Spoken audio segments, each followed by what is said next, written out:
જે પ્રમાણે માહિતી મળી રહી છે, તિરુપતિ ટ્રસ્ટના સમાચાર છે તે સામે આવી રહ્યા છે। મંદિરમાં પ્રસાદ તરીકે વહેંચવામાં આવતા લાડુ બનાવવા માટે બીફ ચરબી છે તે ખાસ માછલીનું તેલ અને પામ તેલનો ઉપયોગ કરવામાં આવ્યો છે તેવી માહિતી મળી રહી છે। ખાસ વાત કરી નવા ટેસ્ટના અહેવાલો મુજબ ખુલાસો થઈ રહ્યો છે। પ્રખ્યાત શ્રી વેંકટેશ્વર મંદિરમાં પ્રસાદ તરીકે વહેંચવામાં આવતા લાડુ બનાવવા માટે બીફ ચરબી ઉપરાંત માછલીનું તેલ અને પામ તેલનો ઉપયોગ કરવામાં આવી રહ્યો હતો। આંધ્રપ્રદેશના મુખ્ય પ્રધાન એન ચંદ્રબાબુ નાયડુએ ખાસ આરોપ લગાવ્યો હતો કે અગાઉના વાયએસઆરસીપી સરકાર દરમિયાન ખાસ પ્રખ્યાત તિરુપતિના લાડુ એક પવિત્ર મીઠાઈ બનાવવામાં આવે છે, જેમાં ખાસ હલકી ગુણવત્તાવાળા મટીરિયલ અને પ્રાણીની ચરબીનો પણ અહીં ઉપયોગ કરવામાં આવતો હતો। જો કે જગન મોહન રેડ્ડીની ખાસ આગેવાનીવાળી વાયએસઆરસીની જે પાર્ટી છે તેને પણ આરોપો છે તે નકારી કાઢ્યા છે।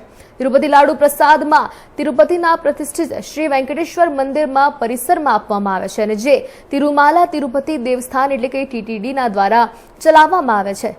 એનડીએ વિધાનસભા ખાસ દળ બેઠકને પણ સંબોધતા નાયડુએ દાવો કર્યો હતો કે તિરુમાલાના લાડુ છે તે પણ હલકી ગુણવત્તામાં મળી રહ્યા છે તેને મટીરિયલથી બનાવવામાં આવતા છે। ખાસ વાત કરીએ ઘીના બદલે પ્રાણીની ચરબીનો અહીં ઉપયોગ કરવામાં આવે છે અને જ્યારે સીએમએ કહ્યું કે હવે શુદ્ધ ઘીનો ઉપયોગ કરવામાં આવી રહ્યો છે અને મંદિરની દરેક વસ્તુઓ છે તેને સેનિટાઈઝ કરવામાં આવે છે અને જેના કારણે હાલ ગુણવત્તામાં થોડાક અંશે સુધારો થયો છે। కడాన తిరుమల లడ్డు కూడా నాసి రకం నాకైతే ఆశ్చర్యం వేస్తుంది।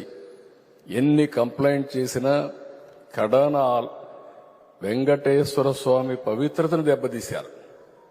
ఎన్నోసార్లు చెప్పాం, అక్కడ ఎంత దుర్మార్గంగా ప్రయత్నం చేశారంటే అంత దుర్మార్గంగా ప్రవర్తించారు। కడాన అన్న దానంలో క్వాలిటీ ఆఫ్ ఫుడ్ లేకుండా చేశారు।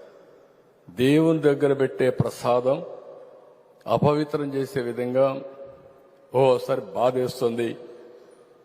నాసి రకమైన ఇంగ్రీడియంట్సే కాకుండా ఎనిమల్ ఫ్యాట్ కూడా వాడారని,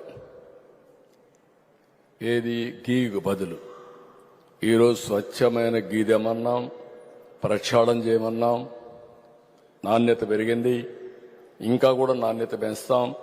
అల్టిమేట్గా వెంకటేశ్వర స్వామి మన రాష్ట్రంలో ఉండడం మనందరి అదృష్టం।